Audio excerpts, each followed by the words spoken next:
दोस्तों, हर जिम जाने वाला या कोई बॉडी बिल्डर बाउंसर नहीं होता। बाउंसर बनने के लिए जिगरा चाहिए, वो भी अनजान लोगों से भिड़ने का। हर समय खुली आंखें और खुले कान होने चाहिए। उसे पता होना चाहिए कि किस जगह पर मारने से एक ही पंच में इंसान चारों खाने चित हो जाता है। पेश है ऐसे ही गंभीर बाउंसर की कहानी। इस बाउंसर का नाम है लुकस। वो एक नाइट क्लब में जॉब करता है। जब सुबह उसकी ड्यूटी खत्म होती है तो वो अपने घर जाता है। फिर वो अपने और अपनी बेटी के लिए ब्रेकफास्ट तैयार करता है। फिर वो उसे स्कूल छोड़ने जाता है और घर आकर सो जाता है। उठने के बाद वो अपनी एक्सरसाइज करता है और उसके बाद वो बॉक्सिंग की प्रैक्टिस करता है और फिर रात को फिर से अपनी ड्यूटी पर चला जाता है। आज रात वो नाइट क्लब में एक अमीर बाप की बिगड़ी हुई औलाद को किसी वेटरेस के साथ बदतमीजी करते हुए देखता है। फिर लुकस उसे वहां से पकड़कर बाहर ले जाता है। जब वो बदतमीज इंसान लुकस को मारने की कोशिश करता है तो नीचे गिर जाता है और अनफॉर्चुनेटली उसकी डेथ हो जाती है। फिर लुकस का साथी मूसा आता है और उसे वहां से जाने के लिए कहता है। अगले दिन मूसा उसके घर जाता है और बताता है कि वहां पुलिस आई थी। मैंने उन्हें बताया कि ये गलती से हो गया, लेकिन शायद वे तुम पर चार्जेस लगाएंगे। अब तुम्हें उस जॉब से भी निकाल दिया गया है, लेकिन एक स्ट्रिप क्लब है, वहाँ बाउंसर की जरूरत है। अगर तुम चाहो तो मैं वहाँ बात कर सकता हूँ। फिर सुबह लुकस उस क्लब में जाता है। वहाँ उसे लेने के लिए गिर्ट आता है। वो कहता है ये क्लब वेडनेसडे से लेकर संडे तक ओपन रहता है। यहाँ बिना कपड़ों की लड़कियाँ होती हैं, इसलिए जिम्मेदारी भी ज्यादा होगी। जॉब मिलना आसान है, जो आखिर में बचेगा उसे जॉब मिल जाएगी। फिर वहाँ जो भी लोग जॉब के लिए आए थे उन सब में फाइट होती है। एज में सब लोग लुकस से छोटे थे और ताकतवर भी, लेकिन जीत लुकस की होती है। जैन को उसका काम पसंद आता है, इसलिए वो उसे फ्राइडे से ज्वाइन करने के लिए कहता है। अगले दिन जब वो अपनी बेटी को स्कूल छोड़ने के लिए जाता है तब दो पुलिस वाले उसे पूछताछ के लिए उठा लेते हैं। फिर वहाँ मैक्सिम नाम का पुलिस वाला आता है। वो कहता है क्लब में जो कुछ भी हुआ मुझे अच्छे से पता है। मैं अक्सर पहली नजर में ही मुजरिम को पहचान लेता हूँ। मैंने तुम्हारा बैकग्राउंड भी पता किया है। तुम्हारे बारे में कोई नहीं जानता, बस सबको इतना ही पता है कि तुम अपनी बेटी के साथ यहाँ पर रहते हो। लुकस पूछता है चाहते क्या हो। मैक्सिम कहता है कि मैं चाहता हूँ तुम मेरे लिए काम करो। मैं कोई आम पुलिस वाला नहीं हूँ। जब कोई बड़ी घटना होती है तभी मुझे याद किया जाता है। मुझे जैन की तलाश है और उसने हाल ही में तुम्हें अपने स्ट्रिप क्लब में जॉब दी है। मैं चाहता हूँ तुम उस पर नजर रखो और उसकी सारी बातें मुझे बताओ। बदले में मैं तुम्हें जेल जाने से बचाऊंगा। फिर वो लुकस को अपना फोन नंबर दिखाता है और कहता है कि इसे अच्छे से याद कर लो। कुछ भी पता चले मुझे कॉल करना।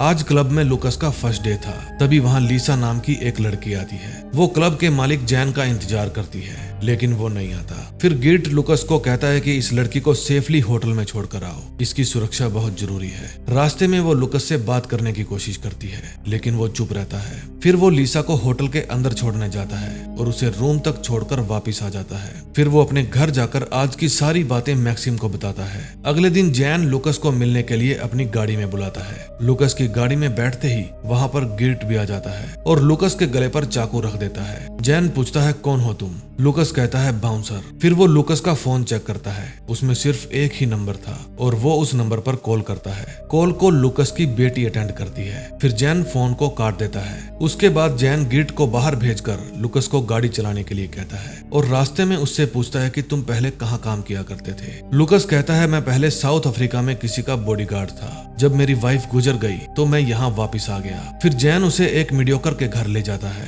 और उससे पूछता है कि डील का क्या हुआ। वो कहता है पार्टी तुम्हारे साथ कोई डील नहीं करना चाहती। जैन कहता है उन्हें जो कुछ भी चाहिए मैं दूंगा, लेकिन मेरी उनसे डील कराओ। फिर उसके बाद जैन लुकस को घर छोड़ने जाता है और उसे कहता है कि ये कार तुम रख लो, मेरी तरफ से गिफ्ट। मैं गिर्ट के साथ चला जाऊंगा। फिर अगले दिन लुकस मैक्सिम को बताता है कि जैन किसी मिडलमैन से बात कर रहा था किसी डील के बारे में। अगर कुछ भी पता लगा तो मैं तुम्हें बताऊंगा।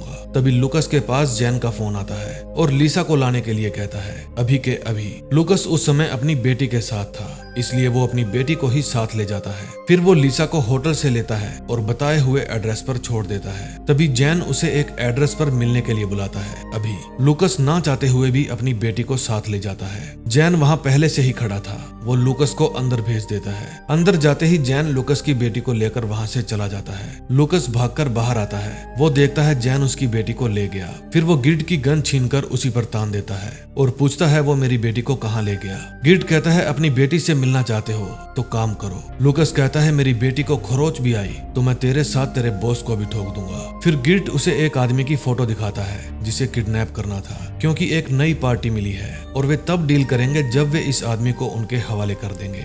फिर वो लुकस को गन देता है। लुकस कहता है तुम यहीं रुको, मैं अकेला जाऊंगा। फिर लुकस छुपते छुपाते उस घर के अंदर जाता है और 2-4 आदमियों को ठिकाने लगाकर उस आदमी को घर से बाहर ले आता है। फिर लुकस उस आदमी को कार में बिठाता है और फिर वे वहां से निकल जाते हैं। रास्ते में लुकस गिर्ट को अपनी बेटी के पास ले चलने के लिए कहता है। उसकी बेटी लीजा के साथ उसके होटल रूम में थी। फिर लुकस वहां जाता है और अपनी बेटी को अपने साथ ले आता है। रात को मैक्सिम लुकस के घर जाता है और उससे पूछता है कि आजकल तुम मेरा फोन क्यों नहीं अटेंड कर रहे? जेल में जाना चाहते हो क्या? मेरा काम करते रहो। फिर लुकस जैन के पास जाता है और उसे कहता है कि फिर कभी मेरी बेटी को टच मत करना। जैन कहता है काम के मामले में मैं थोड़ा सीरियस हूँ, वादा करता हूँ ऐसा दोबारा नहीं होगा। फिर वो लुकस को इनाम के तौर पर कुछ पैसे देता है। लुकस कहता है मुझे और ज्यादा काम चाहिए। जैन कहता है जिसे तुमने कल पकड़ा है कल उसका सौदा होगा। फिर अगले दिन गिर्ट, लुकस और लीसा तीनों एक कार पार्किंग में पार्टी का वेट करते हैं। फिर जब पार्टी वहां पर आती है तो सबसे पहले लीजा वहां जाती है। वो जाकर डाई का सैंपल लेकर आती है जिसके बदले उन्हें उस आदमी का सौदा करना था। सैंपल एकदम सही था।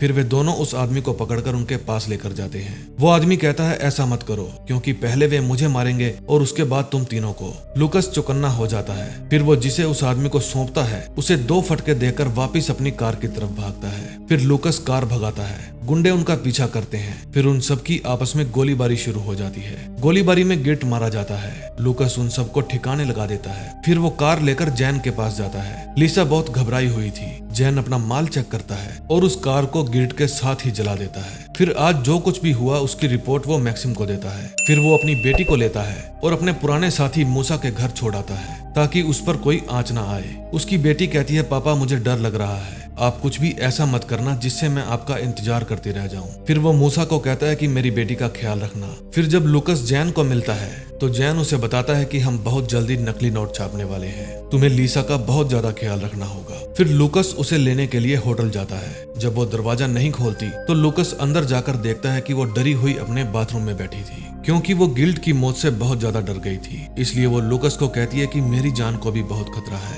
लुकस कहता है बुरे कामों का अंत हमेशा बुरा ही होता है। फिर लीसा के फोन पर एक एड्रेस आता है और लुकस उसे उस एड्रेस पर छोड़ने के लिए जाता है। उस जगह की जानकारी लुकस ने पहले ही मैक्सिम को दे दी थी। फिर पुलिस वाले आते हैं और लीसा को अरेस्ट कर लेते हैं। ये काम करके लुकस को बुरा लग रहा था क्योंकि जैन और लीसा उस पर खुद से भी ज्यादा विश्वास करते थे। फिर वो अपना सारा गुस्सा बॉक्सिंग बैग पर निकाल देता है। जब लुकस लीसा से मिलने मैक्सिम के पास जाता है तो वो बताता है कि हमें सिर्फ लड़की मिली है, वहाँ पर नोट छापने की डाई नहीं मिली। लुकस कहता है जैन को जल्द से जल्द डिलीवरी करनी है, इसलिए तुम लीसा को जाने दो। जब वो लीसा से मिलने जाता है तो लीसा उससे पूछती है तुमने हमें धोखा क्यों दिया? लुकस कहता है अपनी बेटी के लिए। लीसा कहती है तुमने अपनी फैमिली के लिए मेरी बलि चढ़ा दी। फिर लुकस उससे वादा करता है सब कुछ ठीक हो जाएगा। जब लुकस अपने घर जाता है तो वहाँ पहले से ही जैन मौजूद था। जैन उसे कहता है कि हम एक बड़ी समस्या में फंस गए हैं। पुलिस वालों ने लीसा को पकड़ लिया है, लेकिन फिक्र मत करो, मेरी वकील से बात हो गई है, उन्हें लीसा के खिलाफ कुछ भी नहीं मिलेगा।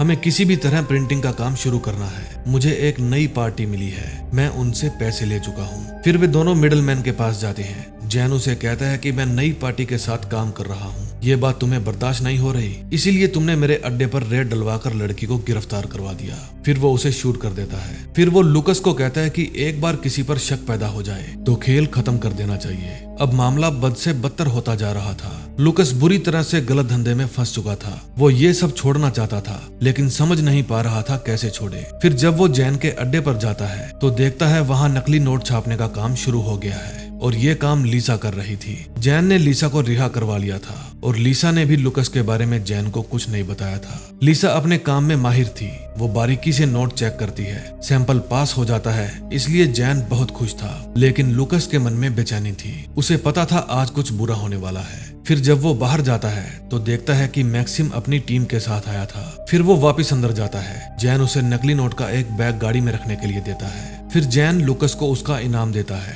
और कहता है अपनी बेटी के लिए खिलौने ले लेना। इतने में वहाँ पर पुलिस आ जाती है और जैन के ऊपर गन तान देती है। मैक्सिम लुकस को वहाँ से जाने का इशारा करता है, लेकिन इस धंधे में गद्दारी की सजा मौत होती है, इसलिए जैन लुकस को गोली मार देता है और खुद पुलिस के आगे हथियार डाल देता है। फिर मैक्सिम जैन को शूट कर देता है और उसके बाद वो लीसा को भी शूट कर देता है। उसके साथ ही सारा सामान पैक करने लगते हैं क्योंकि आज तो उनके हाथ खजाना लग गया था। जब वे सारा सामान कार में रखने जाते हैं तो मैक्सिम लुकस को मारने के लिए आता है, लेकिन लुकस मरता मरता भी उसके ऊपर भारी पड़ता है और अपने भारी भरकम पंच से उसका मुंह तोड़ देता है। फिर मैक्सिम के साथी वहां आते हैं और देखते हैं कि मैक्सिम मरा पड़ा है। तभी लूकस उनको भी शूट कर देता है। फिर वो बाहर जाकर जो उनका एक साथी बच गया था उसे भी शूट कर देता है। उसके बाद वो लीसा के पास जाता है और उसे सॉरी बोलता है। फिर वो लड़खड़ाता हुआ अपनी कार में जाकर बैठ जाता है। उसे गोली जरूर लगी थी लेकिन उसका हौसला कम नहीं हुआ था। फिर वो अपनी बेटी को फोन करता है और कहता है मैं तुम्हें लेने आ रहा हूँ, लेकिन वो कार में ही दम तोड़ देता है। दोस्तों, लूकस का कैरेक्टर बहुत ही हरफन मौला दिखाया गया है जो किसी भी सिचुएशन में सरवाइव कर जाता था। लेकिन जैसा कि मैंने कहा, बुरे काम का नतीजा हमेशा बुरा ही होता है, चाहे वो काम मजबूरी में ही क्यों ना किया हो। लूकस के साथ साथ इस मूवी का भी एंड हो जाता है। दोस्तों, उसकी बेटी उसका इंतजार करती रहती है। दरअसल वो उसकी खुद की बेटी नहीं थी, वो साउथ अफ्रीका में जिसका बॉडीगार्ड था ये उसकी बेटी थी। वो मर गया था और मरते मरते उसने लूकस को अपनी बेटी की जिम्मेदारी दे दी थी और ये जिम्मेदारी अब मूसा संभाल रहा था। अगर आपको ये मूवी और मेरी एक्सप्लेनेशन अच्छी लगी हो तो प्लीज वीडियो को लाइक और चैनल को सब्सक्राइब कर दें। मैं मिलूंगा आपसे नए दिन नई वीडियो के साथ। Till then, bye bye.